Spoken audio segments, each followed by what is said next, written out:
inspired me to become a model was the magazines mainly, and how everything is put together. All the clothes and the accessories, and like the photography really. The best thing about being a model is the partying, the free clothes, and when you get stuff free, really, that's really good. And really the outcome when you get photos back from shoots, it's really nice to see what work you got out of it, really. The best experience I got out of being a model really was the travelling. I got a lot of experience travelling around the world, really, and how to live on my own, how to cope in a different country with different languages, and really get a broader view of the world. My bookers from my agency actually grabbed me from Topshop in London, and they were like, "Oh, please come to the agency so we can talk to you." And I was like, "Who are these mad people grabbing me? I don't know what they're talking about." So I was only 15 really, so I didn't know what was going on. I had actually heard of Models One before, and I rang up my mum and was like, "Oh, do you know those people called Models One?" And they were like, yeah, they're a huge agency in London." And I was like, "Oh, okay then." When I first got to the agency, they took some Polaroids. Like, "Oh, okay then," and then they sent me on a test shoot, which they just basically saw how I photographed, and then they got back to me, and it was good.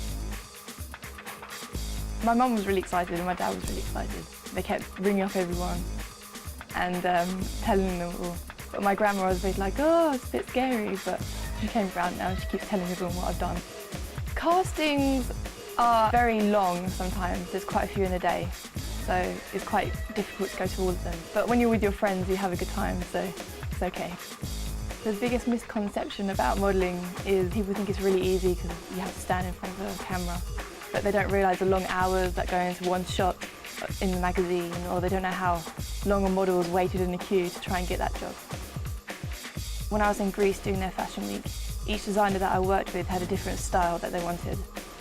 So in some shows I was doing heavy walks and very strong poses at the end, and some catwalks they wanted me to walk really normally, so it depends on the employer mainly.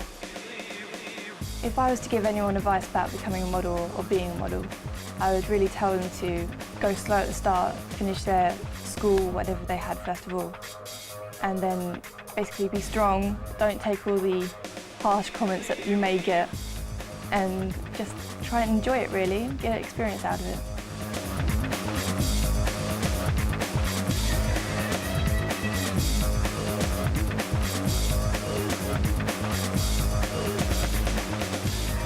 I'm going to do a natural look, but you know, making it fresh, some peach and pink onto the eyes and cheeks to give Tabitha a bit of colour, which is good. If you've got pale skin like Tabitha, you need something to pick it up, you know, and it makes it look more beautiful. So I'm just putting a very sheer base on, quite shiny, because I think shiny always looks really healthy, especially if you've got pale skin. And then I'm going to go with some paints, a corally colour, which I'm going to start with. I'm just going to apply that with my fingers. I'm just going to put some of that into the eye, like this.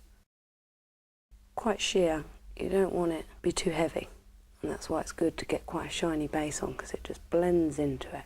A lighter pink, just on the inside. I find it's more natural if you do it with your fingers rather than a brush, and it's more sheer, you can blend it as you apply it. So, and this will just brighten up Tabitha's face. It just gives you a slight freshness. And then I'm going to use a bit of the corally colour just on the cheeks, just to get where your cheekbones are. The same on this side, like so. Working under the cheekbone, because you want to make the cheekbone more pronounced, you know, because even though it's natural, you still want some definition. Then I'm going to just add a sort of natural brown, just in a shadow. Just over what I've put on here, into the socket line. And you can use your fingers, because even though it's powder, you know, it's still quite creamy, because the cream you put on first. Come on. So into the socket. You know, and you want it to be quite natural, not too defined. You know, the edges need to blend away.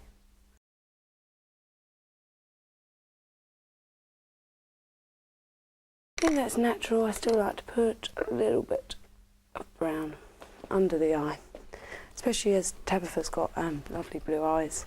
Orange is the opposite to blue on the colour chart, and these generally make eyes look brighter. It's like if you've got green eyes, you'd put a purple.